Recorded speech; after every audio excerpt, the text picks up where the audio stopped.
kujengea wengine. Nataka tukubaliane, nyinyi mtakuwa wa kwanza. Nani yako na hiyo fikira?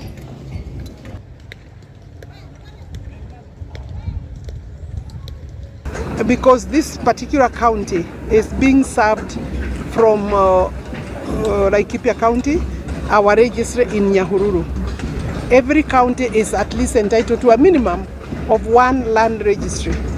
We should be able to operationalize this registry within the next 90 days. And I have committed myself to work towards that. And the governor has emphasized that obviously what I know also, that you don't have to travel from Nyandarua to go to Nyahururu for a service that you are paying for.